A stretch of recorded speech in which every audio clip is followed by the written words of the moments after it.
Bismillahirrahmanirrahim. Assalamu alaikum dear students. Welcome to Forward Public School e-learning class 10, chapter number 12, hydrocarbons. This is the part 2 of our lecture and I'm your teacher Mehreen Zafar. Dear students, open your book, page 82. In today's lecture we will discuss the physical properties of alkanes. Dear students, we have already done in our first part about the nomenclature and the preparation of alkanes. Now we are going to discuss here the properties, that is the physical properties. So the first property is the first four alkane members, that is methane, ethane, propane and butane are gases. इसके अलावा हमारे पास जो next 13 members आ जाते हैं, they are colorless liquids, while the higher members of this series are solid. The second property is that they are non-polar, as we have discussed earlier in our introduction that these compounds have non-polar covalent bonds, so they are non-polar, so they are insoluble in water. Because like dissolve life principle आप पढ़ चुके हैं कि polar compounds polar solvent में dissolve होते हैं और non-polar compounds non-polar solvent में dissolve होते हैं. तो चूंकि ये hydrocarbons non-polar होते हैं, therefore they are insoluble in water, but definitely they will be soluble in non-polar solvents like benzene, ether and acetone, etc. Now how is their melting and boiling point? They have low melting and boiling point. The melting and boiling points of the alkane increases regularly in the series with increasing in molecular size. जैसे जैसे हमारे साथ molecules का size बढ़ता जाता है, इसका melting और boiling point भी increase होता है. Next point is the density. So how is the density of the alkanes? It increases regularly in the series with the increase in molecular weight or molecular size. जैसे जैसे molecular weight बढ़ता जाता है, molecule में number of carbon और hydrogen की तादाद बढ़ती जाती है, उसी लिहाज से इनकी density भी increase हो जाती है. Alkanes becomes more viscous as their molecular size increase. यहाँ पे viscosity के बारे में है, गाढ़ापन के जैसे जैसे हम higher alkanes की तरफ जाते हैं तो ये liquid गैस से liquid और फिर liquid से solid state की तरफ आना शुरू हो जाते हैं. Alkanes are flammable. As the sizes of the alkane molecules increases, the percentage of carbon in the alkane molecules also increases. As a result, alkane become less flammable. Alkanes जो है हमारे पास flammable होते हैं, they can burn in the air. Clear? लेकिन जैसे जैसे हमारे पास number of alkanes molecules की size increase होता जाता है, carbon atoms की तादाद बढ़ती जाती है, तो इस तरह इनकी जो flammability होती है वो कम होना शुरू हो जाती है. So dear students, these are the physical properties. Now come to page number 83. We have the chemical properties of alkanes. Alkanes are saturated hydrocarbons. We have discussed it before. बार बार हम कह रहे हैं कि alkanes क्या होते हैं? ये कार्बन कार्बन के बीच में single bond compounds होते हैं. And these bonds are strong and are difficult to break. Single covalent bond जो होता है वो stronger होता है compared to double or triple. So it is difficult to break the carbon-carbon bond. Thus, alkanes are generally unreactive. जब bond को हम खत्म नहीं कर सकते या मुश्किल से खत्म करते हैं तो ये कंपाउंड जो होते हैं ये अनरिएक्टिव होते हैं. Important reactions of alkanes are given below. तो कुछ हमारे पास केमिकल रिएक्शंस गिवन है, जैसे कि फर्स्ट है halogenation. As the name show halogen. Halogenation का मतलब क्या होता है कि इसमें हम हेलोजन का मॉलिक्यूल को ऐड करेंगे. क्लियर? क्योंकि सब्स्टिट्यूट इसमें जो केमिकल रिएक्शंस होते हैं that is the substitution reaction. Substitution reactions follow होते हैं केमिकल रिएक्शंस ऑफ अल्केन में. अब सब्स्टिट्यूशन रिएक्शंस का मतलब क्या है? सब्स्टिट्यूशन रिएक्शन का मतलब होता है कि हम कंपाउंड में से किसी भी एटम को रिप्लेस कर दें, उसकी जगह दूसरे कंपाउंड्स को लगा दें. जैसे कि यहाँ पे हेलोजिनेशन का प्रोसेस हम करेंगे तो हम हाइड्रोजन, क्योंकि हाइड्रोकार्बन्स बने होते हैं कार्बन और हाइड्रोजन से, तो हाइड्रोजन को हम रिप्लेस कर सकते हैं. अब कैसे करेंगे वो हम केमिकल रिएक्शन के थ्रू समझते हैं. But before that you should know that substitution reactions कौन से रिएक्शंस होते हैं. These are the reaction in which an atom, that is कौन सा एटम? Hydrogen atom.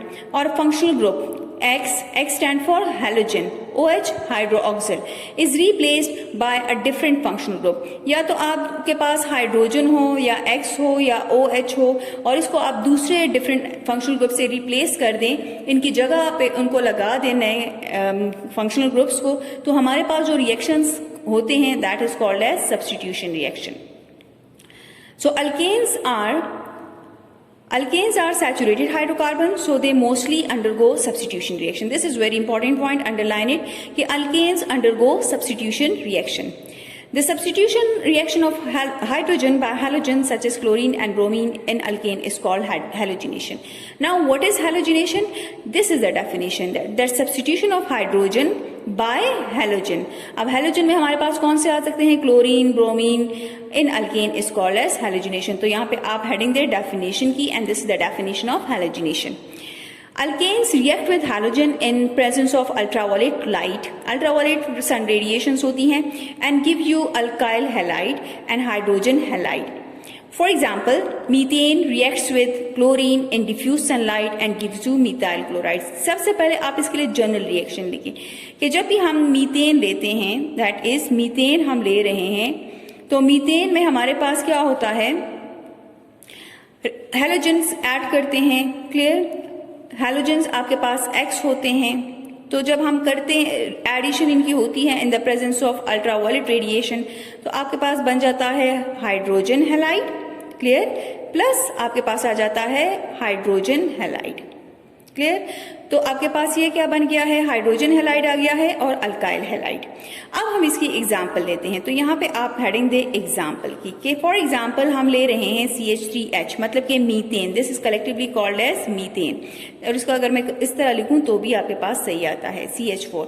जब हम इसमें क्लोरीन ऐड करते हैं, क्लोरीन क्या है? हैलोजन है in the presence of UV light, तो क्या होता है? One hydrogen is replaced by chlorine. ये क्लोरीन आके इसकी जगह रिप्लेस होता जाएगा and we will get the compound methyl chloride या क्लोरोमीथेन. प्लस हमारे पास क्या बन जाएगा? Hydrogen halide, that is hydrogen chloride. अब ये रिएक्शन यहाँ पे स्टॉप नहीं होता, क्योंकि आपके पास still we have 3 more hydrogen, तो 1 by 1 ये तीनों हाइड्रोजन जो है वो हम हैलोजन से रिप्लेस करेंगे. In excess of chlorine, this reaction does not stop at this stage. In a series of reaction, in each step, one hydrogen atom is replaced by a chlorine atom, so that all the 3 hydrogen atoms are replaced one by chlorine to give di, tri and tetrachloromethane respectively. कैसे? अब यहाँ पे देखिए, यही molecule है, थोड़ा सा open करके लिखा है CH2H, मतलब कि CH3 ही है, NCl. अब इसका ये हाइड्रोजन जो है इस क्लोरीन के साथ रिएक्ट करके HCl बनाएगा, और ये क्लोरीन आके इसकी जगह पे अटैच हो जाता है, तो आपके पास कंपाउंड बन जाता है Cl, CH2Cl. अब कितने क्लोरीन है? डाई, तो हम इसको कह सकते हैं डाई क्लोरोमीथेन, या इसका दूसरा नाम क्या है? Methylene chloride. नेक्स्ट स्टेप में अभी भी इसके पास 2 हाइड्रोजन है, तो इसको हम रिप्लेस कर सकते हैं. ओपन करके लिखे हैं क्लोरीन, क्लोरीन, CH और एक H हमने ओपन किया ताकि आपको इजीली समझ आए. दोबारा क्लोरीन के साथ in the same condition react करते हैं, तो हमारे पास रिएक्शन आता है HCl प्लस ये क्लोरीन आके इसकी जगह पे अटैच हो गया, तो आपके पास कंपाउंड बन जाएगा chloroform is the common name and trichloromethane. Still we have 1 more hydrogen, तो हम इसको भी सेम रिएक्शन करके दोबारा से इसको रिएक्ट करते हैं क्लोरीन के साथ, ताकि इसको भी हम रिप्लेस कर सकें और फाइनल प्रोडक्ट तक हम पहुंच सकें. नाउ डियर स्टूडेंट्स, यहाँ पे हमारा सेम जो अभी प्रोडक्ट हमने बनाया था उसको हम दोबारा लेते हैं इन रिएक्टेंट फॉर्म, और हमारे पास क्या है? ट्राइक्लोरोमीथेन. स्टिल वी हैव 1 हाइड्रोजन, तो हम इसको भी रिप्लेस करेंगे बाय क्लोरीन. तो जब ये रिप्लेस हो जाता है तो हमारे पास क्या बन गया है? Carbon tetrachloride, carbon tetrachloride and HCl, या इसको हम इस तरह भी कॉल कर सकते हैं टेट्राक्लोरोमीथेन, टेट्राक्लोरोमीथेन. क्लियर? तो ये हमारे पास हैलोजिनेशन का प्रोसेस था. नेक्स्ट जो केमिकल रिएक्शन है दैट इज कंबस्टन. अब कंबस्टन क्या है? Combustion reaction is a class of chemical reaction which is commonly referred as burning. Combustion को हम बर्निंग भी कहते हैं, तो this is the definition of combustion. Clear? Alkanes burns completely in the presence of excess of air. Air mean oxygen, to produce a lot of that is heat, carbon dioxide and water. तो आपके पास product क्या बनता है? Carbon dioxide, water and a lot of heat is generated. As heat is generated, so we can call this as exothermic reaction. So this reaction is highly exothermic and due to this alkanes are used as a fuel. क्योंकि इसमें heat generate होती है, बहुत ज्यादा heat generate होती है, इसलिए alkanes को हम इस्तेमाल करते हैं एज अ फ्यूल. रिएक्शन हम कैसे लिखेंगे? That is methane reacts with oxygen in complete combustion. तो यहाँ पे हमारे पास आप आपके पास हेडिंग आएगी कंप्लीट कंबस्शन। जब हमारे पास कंप्लीट कंबस्शन होती है तो आपका अल्केन जो है it get converted into carbon dioxide, water and heat. लेकिन अगर आप लिमिटेड सप्लाई ऑफ ऑक्सीजन में ये केमिकल रिएक्शन करवाते हैं तो फिर इनकम्प्लीट कंबस्शन होती है। तो यहां से आप क्या हेडिंग दोगे? That is incomplete combustion. Here we have the incomplete combustion. Incomplete combustion में क्या होता है कि आपके पास कार्बन डाइऑक्साइड नहीं बनता, आपके पास फिर एक और गैस बन जाती है जिसको हम कहते हैं कार्बन मोनोऑक्साइड। तो कार्बन मोनोऑक्साइड गैस बन जाती है एंड वाटर बन जाता है और अनबर्न्ड कार्बन, क्योंकि कंप्लीटली तो आपका मॉलिक्यूल जो है वो बर्न नहीं हो रहा, तो कुछ अनबर्न्ड कार्बन हमारे पास रह जाता है। कार्बन मोनोऑक्साइड क्या है? It's a poisonous gas and if we inhale it in huge quantity it may suffocates and causes death. Clear? So this is an incomplete reaction कि आपके पास मीथेन है, ये आपके पास लिमिटेड ऑक्सीजन के साथ रिएक्ट करता है तो हमारे पास इनकम्प्लीट कंबस्शन होती है। इनकम्प्लीट कंबस्शन में जो प्रोडक्ट बनता है that is the carbon monoxide, not carbon dioxide, plus water plus unburned carbon. Clear students? These are the chemical reaction of alkanes. Now हमारे पास एक एक्टिविटी है जो कि हम what is the activity? Making models of first 5 alkanes and alkenes। तो ये आप easily प्लास्टिक बॉल्स से बना सकते हैं या स्टायरोफोम्स इस्तेमाल कर सकते हैं या पैकिंग मटेरियल से आप इसकी छोटे छोटे बॉल्स बनाएं और उसको डिफरेंट कलर से शो करें कि इसमें हाइड्रोजन कौन सा है और कार्बन कौन सा है, और उसको थ्रू मैच स्टिक्स या टूथपिक जो होते हैं उसको थ्रू कनेक्ट करें तो आपके पास डिफरेंट स्ट्रक्चर्स बन जाते हैं ऑफ द हाइड्रोकार्बन्स। अब यहाँ पे टिडबिट क्या है? टिडबिट हमारे पास है exothermic reaction. So exothermic reaction, as you people knew it very well, that these are the chemical reaction in which reaction proceeds with the release of energy, कि जिसमें हमारे पास एनर्जी रिलीज होती है। This energy may be in the form of heat और light, या तो आपके पास हीट की फॉर्म में होती है या लाइट की फॉर्म में होती है। In this reaction that is in alkenes the energy heat और light is given out to the surrounding. Compound आपका खुद प्रोड्यूस करता है और वो सराउंडिंग को दे देता है। क्लियर? तो जो कंपाउंड्स खुद ब खुद एनर्जी रिलीज करते हैं इस तरह के कंपाउंड्स को हम एक्सोथर्मिक कंपाउंड्स बोलते हैं, और जिस रिएक्शन में ये हीट जनरेट होती है तो इस तरह के केमिकल रिएक्शंस को हम कहते हैं exothermic reactions. Now here we have a self assessment for the students, that is number 1, name the simplest alkane. So you can name it very well. Methane is the simplest of all because it is made up of only a single carbon atom. Second question क्या है?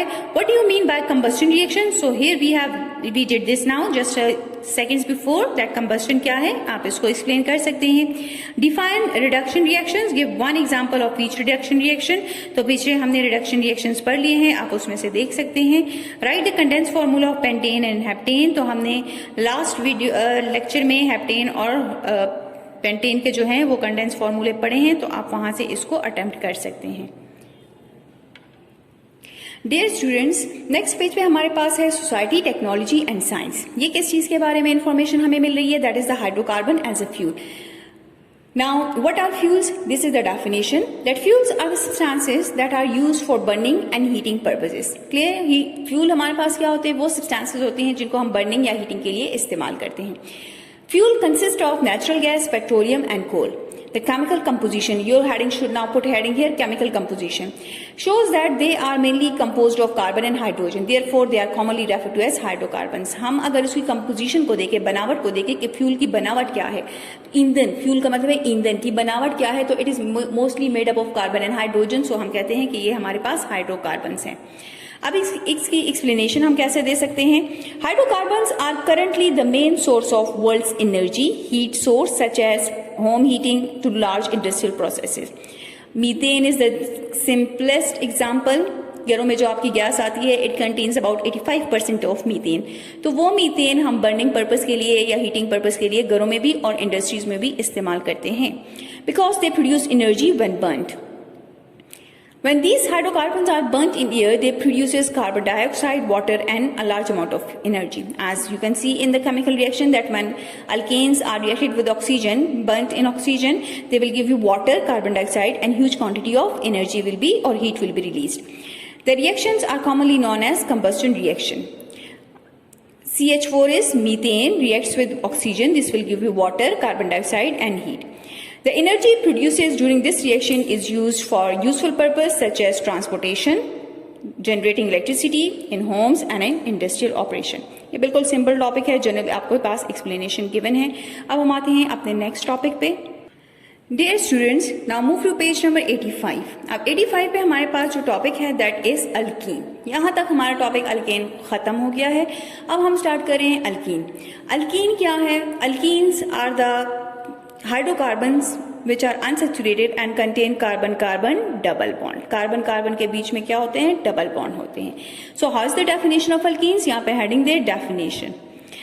Alkenes are unsaturated hydrocarbons that contain at least one carbon-carbon double bond. के carbon के बीच में कम से कम एक double bond का होना जरूरी है। Alkenes are also called olefins. इसका सेकंड नेम क्या है? olefin भी इसको कहते हैं। क्यों? Because it is a olefin is a Latin word which means oil forming. यहाँ पे हमारे पास इसको oil forming का क्यों कहा जाता है? क्योंकि जितने भी हमारे पास alkenes होते हैं they are involved in they have a oily touch, और we can say कि they हमारे पास ऑयल फॉर्मेशन में हेल्प करते हैं। जिस तरह डिफरेंट टाइप्स ऑफ ऑयल होते हैं प्लांट से जो एक्सट्रैक्ट होते हैं, एनिमल्स ऑयल जब हम निकालते हैं इंडस्ट्रीज में, तो उनके फॉर्मूले में अनसेचुरेटेड कंपाउंड्स मौजूद होते हैं, जिसकी वजह से इसका मतलब है ऑयल फॉर्मिंग। जनरल फार्मूला क्या है? तो general formula is very simple, that is CnH2n। C stand for carbon, H for hydrogen, N means any number. The double bond in alkene make them more reactive than alkane. Alkane के बारे में हमने पढ़ा that they are less reactive, लेकिन alkene जो है they are more reactive. Why they are more reactive? Because इसमें हमारे पास डबल बॉन्ड होते हैं। एक हमारे पास होता है सिग्मा बॉन्ड और दूसरा हमारे पास होता है पाई बॉन्ड। तो पाई बॉन्ड जो है ये इजिली ब्रेकअप हो सकता है कंपेयर टू सिग्मा बॉन्ड, तो इसलिए ये ज्यादा रिएक्टिव होते हैं अगर हम इसको कंपेयर करें with alkane.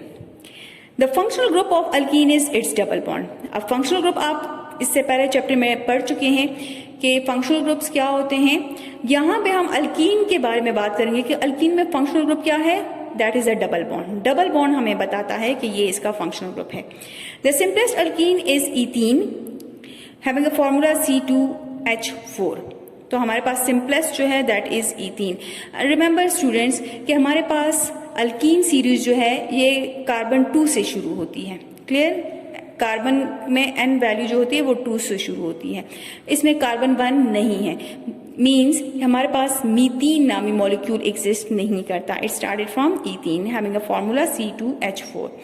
First 5 member alkenes with their electron cross and dot structure are shown in the table. तो हम अब टेबल की तरफ आते हैं। हमारे पास टेबल में क्या है?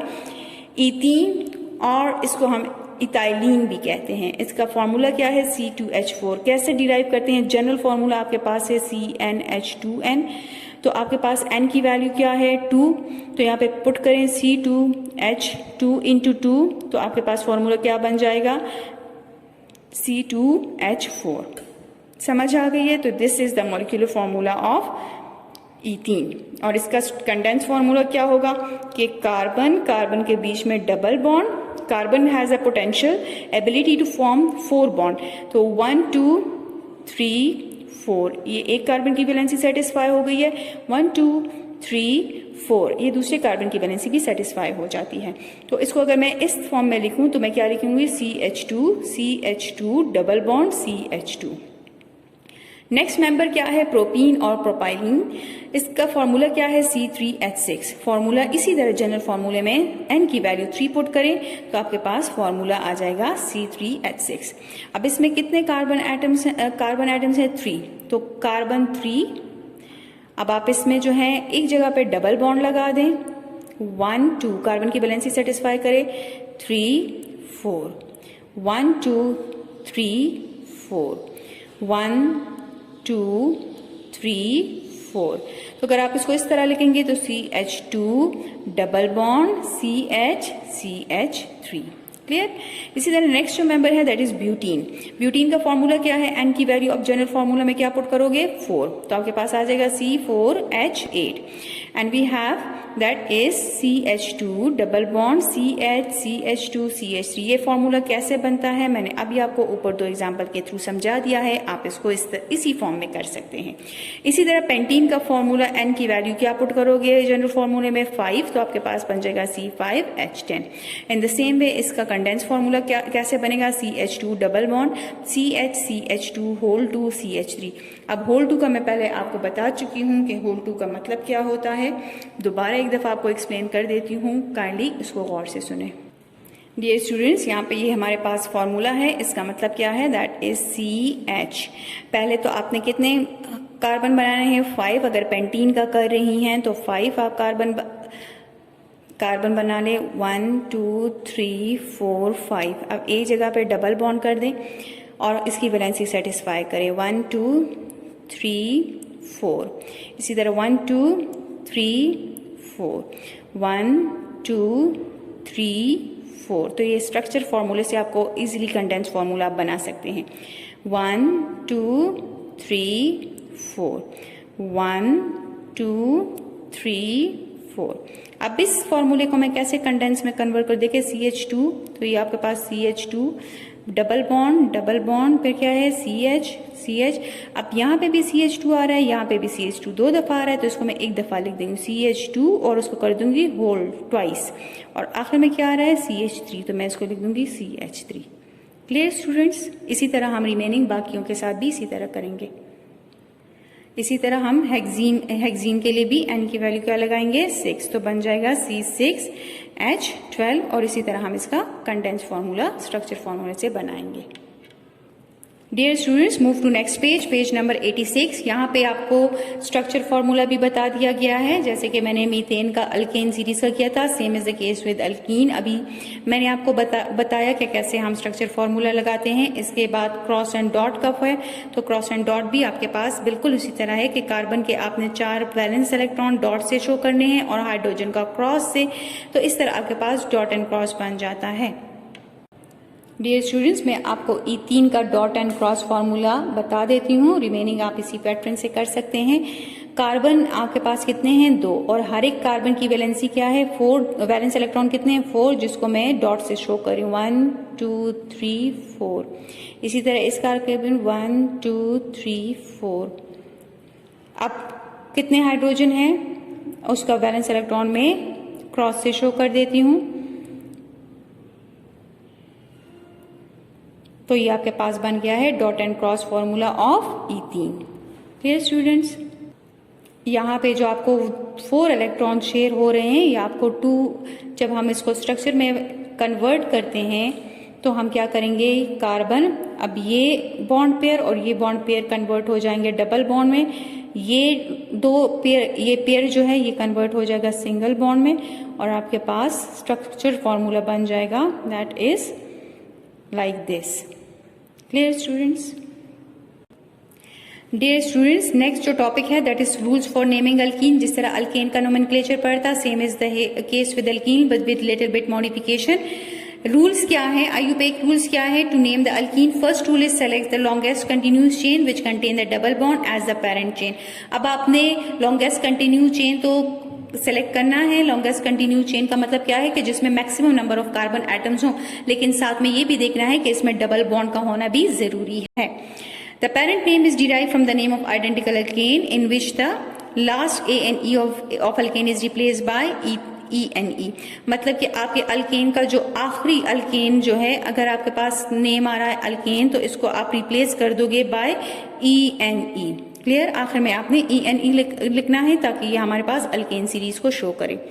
थर्ड रूल क्या है, number the chain so as to include both carbon of the atom of the double bond. Numbering begins from the end which is near to the double bond. अब हम क्या करेंगे कि नंबरिंग कहाँ से शुरू करें? सेकंड रूल हमारे पास क्या था अल्केन में, कि नंबर करें कार्बन चेन को, तो हम नंबरिंग कहाँ से शुरू करेंगे? We will start numbering from that side which give least number to the double bond. Next rule क्या है, the position of the double bond is shown by numbering the alkene so that minimum number is assigned to the double bond. Designate the location of the double bond by using the number of the first atom of the double bond as a prefix. अब double bond की position भी हमें बतानी होती है शुरू में. Prefix का मतलब है जो नंबर शुरू में लगा दिया जाता है. Indicate the location of the branches by numbers of the carbon atoms to which they are attached. बाकी हमने उसी तरह करना है जिस तरह अल्केन में हमने ब्रांच को पोजीशन लोकेट की थी और नाम दिया था. In the same way we will do it here in alkene as well. Dear students, kindly check करें कि rest of the rules will be same as discuss in alkane. तो बाकी जितने रूल्स हमने अल्केन्स में पढ़े हैं वो अल्कीन्स पे भी अप्लाई होते हैं.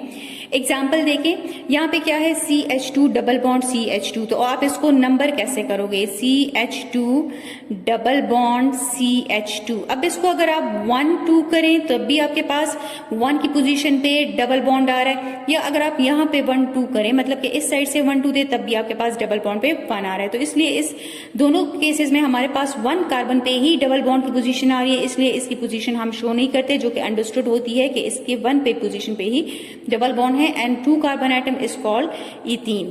क्लियर? एंडिंग हम किस पे करेंगे? ईन पे. सेकेंड एग्जाम्पल क्या है? That is the CH3 single bond CH double bond CH2. तो अब इसमें से लॉन्गेस्ट चेन सेलेक्ट करें which contain the double bond 1 2 3. So we will start our numbering from this side 1 2 3 ताकि डबल बॉन्ड को कम से कम नंबर मिले. अब अगेन यहाँ पे 1 की पोजीशन पे है तो हम डबल बॉन्ड की पोजीशन मस्ट बताएंगे. डैश कितने कार्बन आइटम है? 3. तो 3 के लिए होता है प्रोपेन, लेकिन प्रोपेन तो हम नहीं लिख सकते क्योंकि यहाँ पे डबल बॉन्ड है, तो हम एंडिंग करेंगे बाय प्रोपीन. नेक्स्ट हमारे पास क्या है? That is CH3 single bond CH2 single bond CH double bond CH2. Again carbon number chain select करें. So we will start it from here 1 2 3 4. We will start our numbering from this side to give least number to the double bond. अब carbon 1 पे हमारे पास double bond है तो वो हम show कर देंगे, लोकेट कर देंगे. इसके बाद how many carbon atoms we have? 4. तो 4 के लिए हम इस्तेमाल करते हैं butene. Ending will be done by ene. Similarly if I shift the double bond यहाँ पे बीच में कहीं पे ले आऊं, so it will be, how can we name the compound? Now I will start my numbering as 1 2 3 4. तो अब यहाँ पे 1 की पोजीशन पे नहीं है डबल बॉन्ड, 2 की पोजीशन पे है. अच्छा, दूसरी बात हमारे पास स्टूडेंट्स रिमेंबर रखें कि यहाँ पे इस कार्बन के साथ भी डबल बॉन्ड है लेकिन ये इसके साथ भी है, तो फिर हम 2 नंबर मेंशन करें या 3? सो लीस्ट कम से कम नंबर जो है हम वो मेंशन करते हैं. तो हमारे पास क्या बन जाएगा? That is 2 butene. क्लियर? 2 हमें क्या शो कर रहा है? The location of the double bond. Next example आपके पास क्या है? That is C. आपके पास कैसी एग्जाम्पल आ रही है? नेक्स्ट एग्जाम्पल आपके पास है C डबल बॉन्ड C. इसका यहाँ पे भी CH3 है, यहाँ पे भी CH3, मतलब कि hydrogen is replaced by the methyl groups. Clear? All the 4 is replaced, hydrogen are replaced by methyl group. Now how to number this compound? We are going to start it from 1 2 3 4. हम यहाँ से भी number कर सकते हैं 1 2 3 4 1 2. तो सबसे हमारे पास 2 ऐसे वेज आ रहे हैं, मैथ तरीके आ रहे हैं जिसपे मैक्सिमम नंबर ऑफ कार्बन हमारे इस तरह से बन रहे हैं. सो हम कहेंगे कि हमारे पास नंबरिंग शुरू होती है 1 2 3 4. अब हमारे पास 2 की पोजीशन पे डबल बॉन्ड है तो 2 कॉमा. अब यहाँ पे 3 और 2 दोनों पे हमारे पास क्या है? That is the radical is present. So we can number it as 2 की पोजीशन पे भी रेडिकल है, 3 की पोजीशन पे भी रेडिकल है और दोनों सिमिलर है. We will call it dimethyl. Carbon हमारे पास अब डबल बॉन्ड की पोजीशन बताते हैं तो डबल बॉन्ड की देखिए 2 भी है, 3, लेकिन लीस्ट कौन सा है? 2. तो हम लिखेंगे डैश 2 और butene. Clear students? Next structure पे जाते हैं. That is CH3 single bond CH single bond C CH3 double bond C CH3 single bond CH2 CH3 and यहाँ पे भी CH3 है. तो number the carbon atoms that is 1 2 3 4 5 and 6.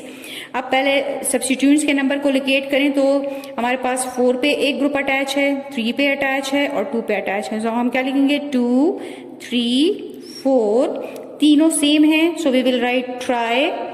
कौन से हैं? मिथाइल है, ट्राई मिथाइल. किस पोजीशन पे डबल बॉन्ड है? 3 और 4 में 3 की पोजीशन पे है तो हम कहेंगे 3 टोटल नंबर कितने हैं 6, तो हम कहेंगे hexene. Clear? Ending will be done by hexene. So this is how you can name the alkenes. You can practice these structures in your rough notebooks. Dear students, this is the end of part 2 of chapter number 12, hydrocarbons. We will continue this chapter in our next part. I hope you have understood this part very well. Thank you. Stay home, stay safe.